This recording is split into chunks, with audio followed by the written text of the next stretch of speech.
Assalamualaikum warahmatullahi wabarakatuh. Sebelumnya, perkenalkan nama saya Sylvia Salsabila, NIM CBR 02000020. Pada kesempatan kali ini, saya akan menjelaskan mengenai kode etik profesi bidan. Untuk lebih lanjutnya, mari simak video berikut. Nah, di sini ada kode etik profesi bidan. Kode etik bidan Indonesia terdiri atas 7 bagian. Yang pertama, kewajiban bidan terhadap klien dan masyarakat. Yang kedua, kewajiban bidan terhadap tugasnya. Yang ketiga, kewajiban bidan terhadap sejawat dan tenaga kesehatan lainnya.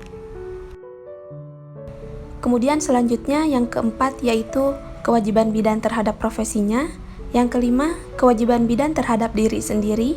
Kemudian yang keenam, kewajiban bidan terhadap pemerintah, nusa bangsa dan tanah air. Dan yang terakhir, penutup.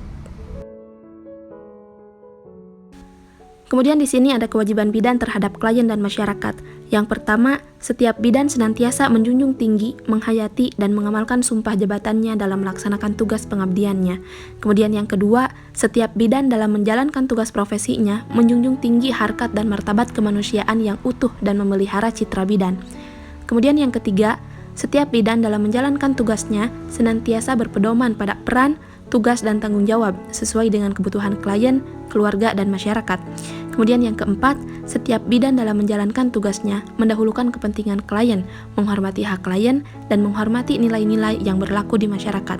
Kemudian yang kelima, setiap bidan dalam menjalankan tugas senantiasa mendahulukan kepentingan klien, keluarga, dan masyarakat dengan identitas yang sesuai dengan kebutuhan berdasarkan kemampuan yang dimilikinya.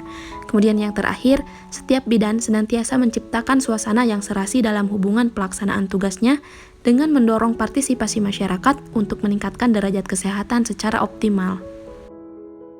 Selanjutnya, kewajiban bidan terhadap tugasnya. Di sini yang pertama yaitu setiap bidan senantiasa memberikan pelayanan paripurna kepada klien, keluarga, dan masyarakat sesuai dengan kemampuan profesi yang dimilikinya berdasarkan kebutuhan klien, keluarga, dan masyarakat. Kemudian yang kedua, setiap bidan berhak memberikan pertolongan dan mempunyai kewenangan dalam mengambil keputusan dalam tugasnya, termasuk keputusan mengadakan konsultasi dan atau rujukan.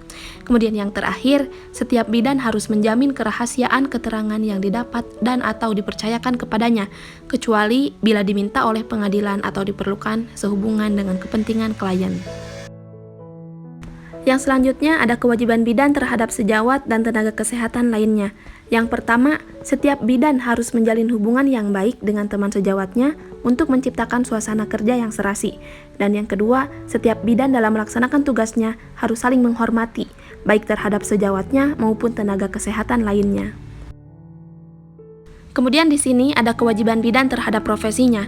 Yang pertama, setiap bidan harus menjaga nama baik dan menjunjung tinggi citra profesinya dengan menampilkan kepribadian yang tinggi dan memberikan pelayanan yang bermutu kepada masyarakat.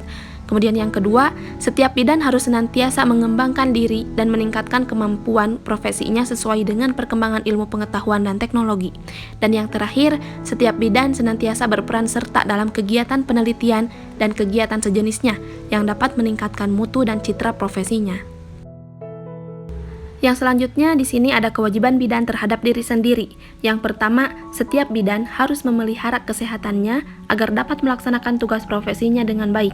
Dan yang kedua, yaitu setiap bidan seyogianya berusaha untuk meningkatkan pengetahuan dan keterampilan sesuai dengan perkembangan ilmu pengetahuan dan teknologi.